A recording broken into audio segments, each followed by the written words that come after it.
Greetings everyone, my name is John Cedric R. Mercado, a third year college here at NVC and enrolled at Bachelor in Physical Education. For today, I'm going to discuss about basic rules in track events. For this report, I'll be giving you some examples and definitions that I hope that you will learn and understand at the end of my report. Let's proceed. The start.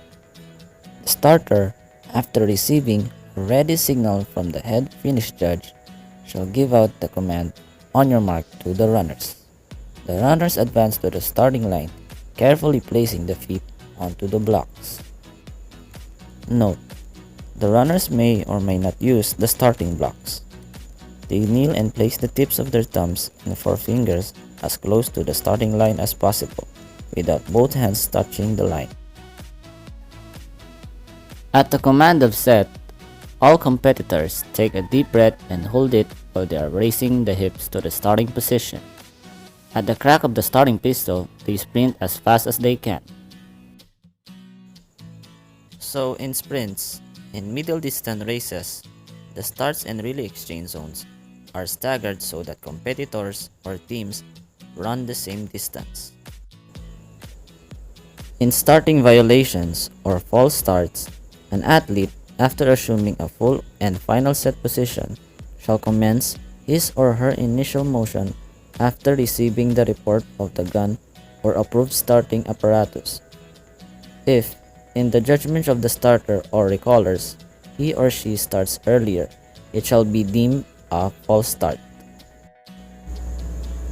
So, other factors of false start are: first is A. Then an athlete fails to comply with the command, "On your mark" or set. Next is B. Then an athlete, after command, "On your mark," disturbs other athlete in the race through sound and other means. Any athlete making a false start shall be warned, except in combined events.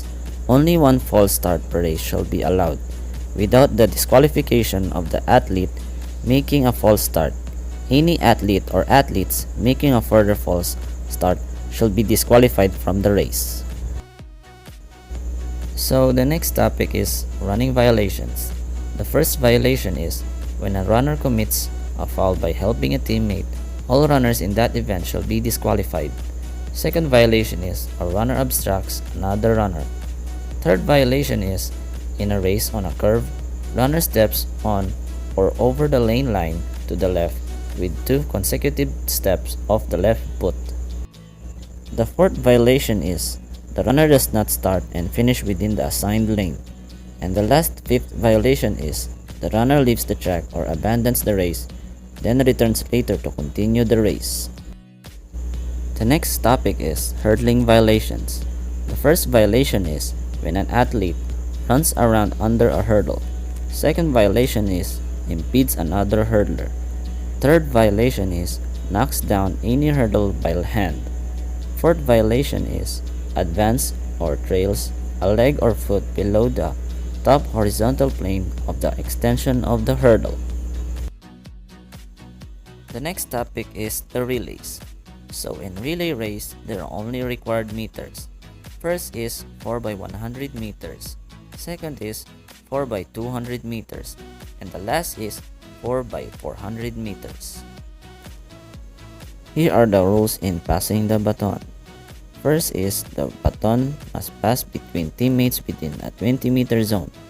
Second is it must not be thrown if it is dropped within the passing zone. Either runner may retrieve it. Third is if it is dropped outside the passing zone, it must be retrieved by the person who dropped it. And the last is after passing and retrieving the baton, passer and retriever must remain in their lanes until the course is clear to avoid contact within other competitors. And here are the relay racing violations. First violation is using a device or substance that enhances contact with the baton. Second violation is passing the baton outside the passing zone. Third violation is recovering the baton illegally after being dropped. Fourth violation is the last runner of the team finishing without the baton. And the last fifth violation is impeding an opposing runner. And the last topic is if how the athlete should finish the race. First is the runners shall reach or touch the finish line. Second is the time recorder shall be responsible for recording the time of each runner as each runner finishes. The assigned number is recorded on a form sheet that has predetermined continuous and consecutive time columns. That's all for the basic rules in track events.